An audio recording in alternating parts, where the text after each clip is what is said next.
Hello gang, what's up? Welcome back to another video. So, apa khabar semua? So, beberapa minggu lepas, aku ada share satu video berkenaan aku punya experience travel ke Jerusalem, Palestin. So, beberapa tahun lepas, 2019, aku ke Palestin, ke Jerusalem. So, aku dapat share pengalaman aku travel dekat Jerusalem, Palestin. Tapi mungkin ramai antara kita tak berapa tahu macam mana sebenarnya orang Palestin menjalankan kehidupan seharian diorang. Okay. Kadang-kadang orang ingatkan Palestin ni sentiasa berperang, orang Israel sentiasa serang orang Palestin. Mungkin kita ingatkan macam itu.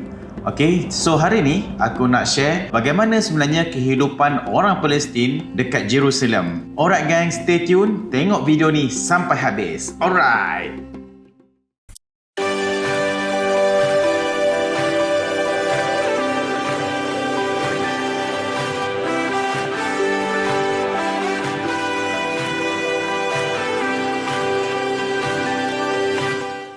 Okey kan, sebelum aku cerita macam mana sebenarnya kehidupan orang Palestin, aku rasa korang kena faham keadaan geografi Palestin sekarang.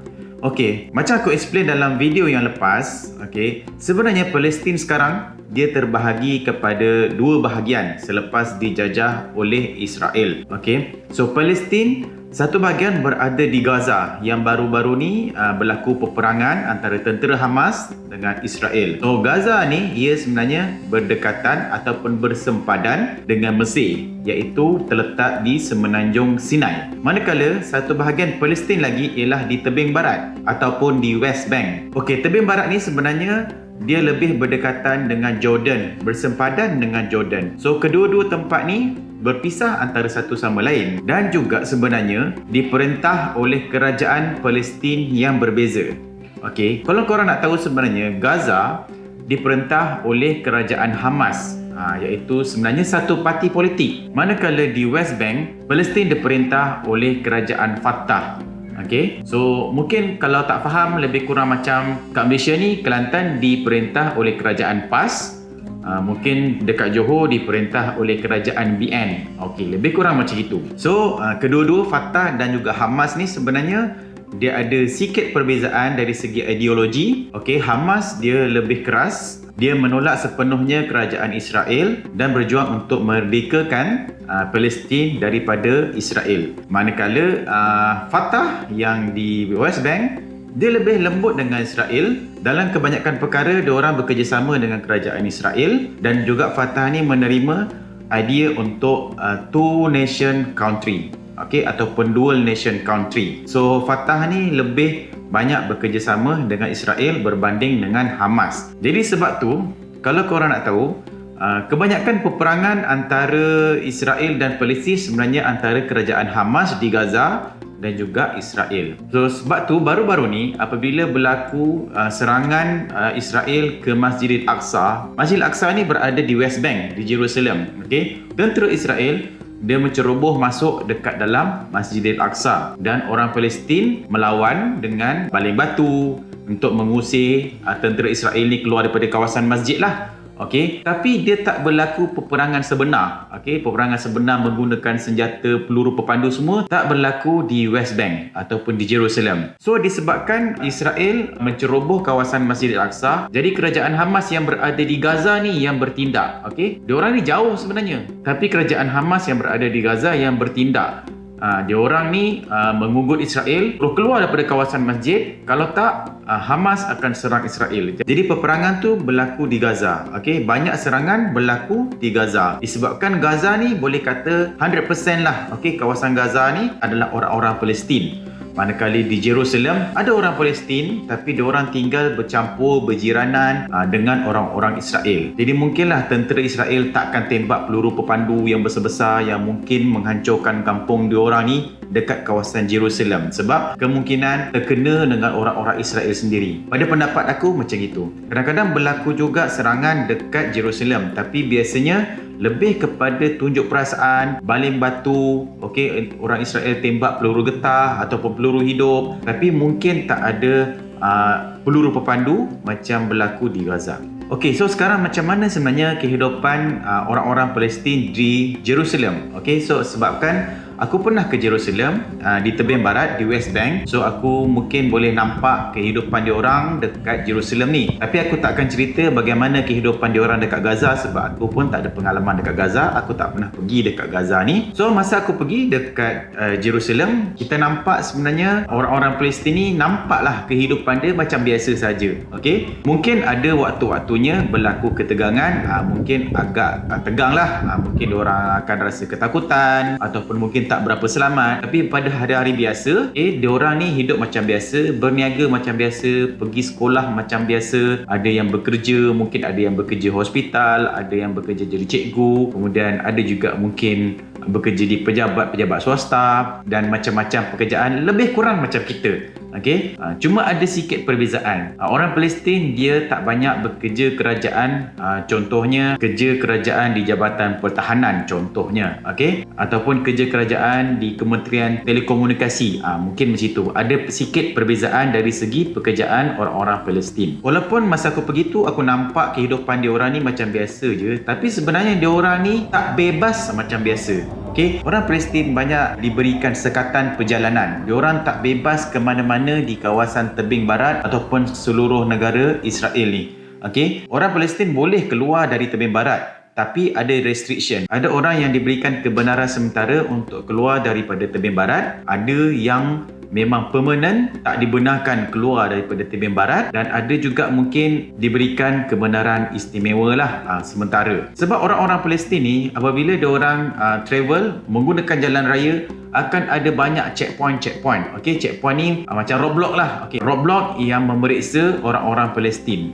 Jadi memang masalah sikit lah perjalanan orang Palestin ni yang tak berapa bebas sebenarnya. Orang-orang Israel dia ada laluan khas. Diorang boleh lalu dekat laluan tu tanpa diperiksa, tapi orang Palestin diorang akan check dia punya ID dan mungkin akan disekat perjalanan. Jadi memang leceh sikit orang Palestin nak pergi bekerja, kanak-kanak nak pergi sekolah. So memang ada masalah sikit dari segi perjalanan. Jadi orang-orang yang nak pergi sekolah, pergi belajar kat universiti, so diorang ni perlu mengambil masa yang lama untuk sampai dekat mana-mana destinasi dia sebab terpaksa lalu checkpoint yang dijaga oleh orang Israel ni. Diorang punya kenderaan pun berbeza. Okey, kenderaan untuk orang Palestin, okey, nombor plate dia berwarna putih, tulisan dia warna hijau. Okey, sebab dia orang nak bezakan orang Palestin dengan orang Israel. Orang Israel kalau dia beli kereta, kenderaan dia nombor plate dia berwarna kuning, tulisan dia hitam. Jadi memang daripada jauh pun polis dah nampak, okey, kereta ni warna kuning, tulisan hitam, ni orang Israel, dan dibezakan dengan orang Palestin. Dan dia punya sistem huruf dekat nombor plate tu pun berbeza. Selain sebenarnya orang Palestin ni agak susah untuk bergerak, dia ada banyak sekatan. Diorang juga ni sebenarnya ada banyak berlaku diskriminasi, terutama kadang-kadang dari segi diskriminasi undang-undang. Contohnya orang Palestin kalau dia nak buat rumah, dia ada tanah sendiri, tapi nak buat rumah dia akan melalui proses yang susah untuk mendapatkan kelulusan. Orang Israel senang je, dia nak buat rumah, okey, dia apply dan lulus dan boleh buat rumah. Okey, so contoh. Contoh lain dari segi undang-undang. Contohnya orang Palestin yang melakukan kesalahan jalan raya, okey, bawa kereta, mungkin langgar lampu isyarat ke, okey. So, dia punya hukuman dia berbeza. Orang Palestin mungkin dia tahan dia punya lesen, dia batalkan dia punya lesen, ataupun mungkin dia tahan kenderaan, okey, dia sita kenderaan tu, dan dia punya denda dia lebih berat berbanding orang Israel. Orang Israel dia bayar saman lebih kurang macam kita dah lepas. So, memang ada diskriminasi dari segi undang-undang. Contoh juga, katakanlah ada dua orang budak, okey. Seorang budak Israel, seorang budak Palestin. Budak lah, mungkin umur 12 tahun. Diorang ni bergaduh, okey. Kemudian ditangkap oleh polis Israel. Budak Palestin ni tadi, dia akan ditahan sampai kadang-kadang sampai 90 hari baru dibawa ke mahkamah. Okey, mahkamah dia pula adalah mahkamah tentera. Budak Israel, diorang bergaduh, mungkin kesalahan dia sama, dia mungkin boleh lepas dan bayar ikat jamin. Mungkin dalam tempoh 12 jam je dia dah boleh lepas dan dibawa ke mahkamah awam ataupun mahkamah sivil. So berbeza dia punya pelaksanaan undang-undang. Kita boleh nampak macam mana diskriminasi orang Palestin dekat sana, dan dia juga sebenarnya melibatkan hak asasi manusia. Okey, kalau korang nak tahu sebenarnya di kawasan tebing barat ni ada beberapa kawasan yang dikuasai oleh orang Palestin. Ada daerah-daerah kecil. Okey, contohnya dekat Ramallah, dekat East Jerusalem, dekat Hebron. Okay, ada beberapa tempat yang memang diperintah ataupun diuruskan oleh orang-orang Palestin dan namanya ialah Palestinian Authority. Sepatutnya kerajaan Palestin lah, tapi dia tak namakan sebagai Palestine Government, dia namakan Palestinian Authority. So di tebing barat ni orang Palestin menguasai 39% kawasan tebing barat, Israel kuasai 61% kawasan tebing barat. Okey, itu nampak dalam persen lah. Tapi sebenarnya in real life, okey, orang Israel ni anytime sahaja, tentera Israel, polis Israel, anytime sahaja dia akan ceroboh dekat kawasan-kawasan orang Palestin. Maksudnya dia akan ambil campur apa-apa berkenaan pengurusan dekat orang Palestin ni. Contohnya ada berlaku kemalangan, okey, ataupun kes kecurian lah, contohnya dekat kawasan orang Palestin di Ramallah. Sepatutnya yang bertindak adalah polis Palestin, okey. Palestin dia ada polis dia sendiri. Nama dia ialah Palestinian Civil Police Force, okey. Dia di bawah Jabatan Palestinian Security Service, okey. So apa-apa mungkin kes-kes kecil dia akan diselia oleh polis ni lah, polis Palestin. Tapi anytime polis Israel akan masuk campur. Kalau benda tu ada kaitan dengan Israel, mungkin dia akan masuk campur. So polis Palestin ni macam tak ada kuasa sangat, dan diorang ni tak ada senjata berat, tak macam polis-polis Israel ataupun macam polis dekat Malaysia. Polis dekat Malaysia mungkin lebih lengkap dengan senjata dan macam-macam. Polis Palestin ni dia macam tak ada kuasa sangat lah. Anytime Israel akan masuk campur. Palestinian Authority ni juga okey, dia cuma mengawal benda-benda biasa, contohnya kemudahan awam, sekolah, mungkin hospital. Tapi jabatan-jabatan penting dalam negara, contohnya immigration, jabatan pendaftaran, mungkin macam custom, okey. So ini semua dikuasai oleh orang Israel ataupun kerajaan Israel. Palestinian Authority ni tak ada kuasa, okey, tak ada kuasa untuk jabatan-jabatan ni.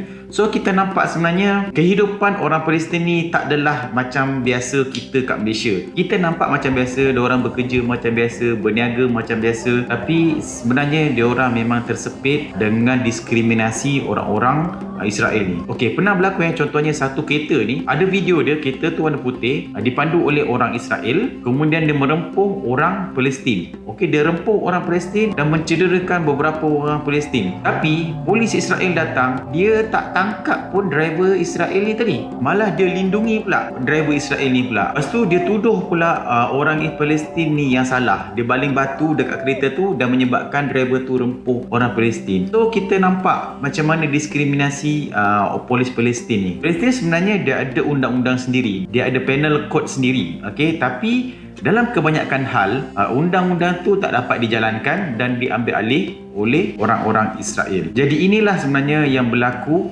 dalam kehidupan seharian orang Palestin dekat Jerusalem. Mungkin berbeza dekat Gaza. Mungkin dekat Gaza orang Israel tak masuk campur sangat dari segi pentadbiran Gaza. Tapi macam mana pun dekat Gaza, dia punya custom, dia punya border, dia punya immigration semua dikuasai oleh orang Israel. Okey, selain daripada tu, aku juga dapat berjalan-jalan di kawasan yang dikuasai oleh Israel lah. Contohnya aku ke Nazares yang memang di luar daripada tebing barat. Aku dapat tahu sebenarnya orang-orang Israel ni dia ada satu sistem tau, nama dia keyboard system. Okey, keyboards ni dia sebenarnya lebih kurang macam camp. Okey, dia benda ni dah lama lah, daripada zaman dulu sejak dia orang dibawa oleh British masuk ke Palestin. So dia orang buat satu kawasan macam camp. Dia orang semua duduk dekat keyboard scam ni. Jadi dia orang ni bekerja, dia share semua perkara. Asalnya keyboard scam ni dia tujuan dia untuk membuat pertanian. Okey, contohnya kerajaan bagi satu kawasan yang luas, orang-orang yang tinggal dari situ yang daftar dalam keyboard scam ni,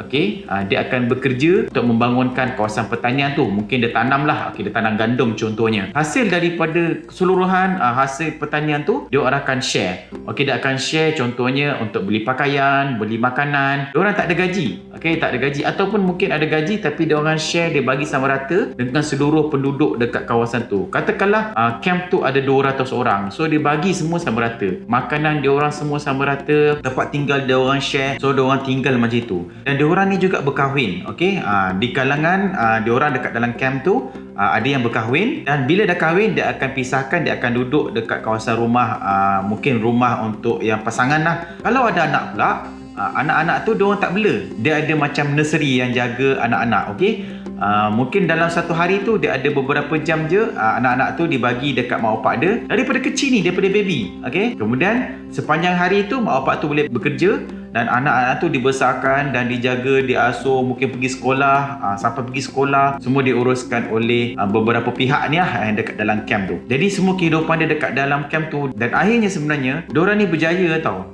Dari segi pertanian menggunakan sistem keyboard camp ni. Okey, orang-orang yang tinggal dekat situ dipanggil Kibozim. Okey, orang-orang Kibozim ni banyak berjaya dari segi contohnya pertanian. Jadi hasil-hasil dia sebab diorang macam kehidupan diorang ni bergotong royong. Diorang tak ada gaji sangat. Pakaian pun diorang share, maksudnya semua orang dapat pakaian yang sama. Kita bayangkan diorang duduk macam satu hostel lah. Orang-orang yang dewasa ni kan, semua kerja sama-sama. Asalnya cuma pertanian, tapi kemudian dia dikembangkan sampai yang buat senjata pun diorang buat dekat dalam camp ni. Dan sebenarnya banyak Presiden Israel yang duduk dekat dalam keyboard camp ni. So korang boleh google pasal keyboards ni. So benda ni pada aku agak interesting lah. Kita pun tak pernah tahu pasal benda ni. Rupa-rupanya orang Israel ni macam mana dia survive.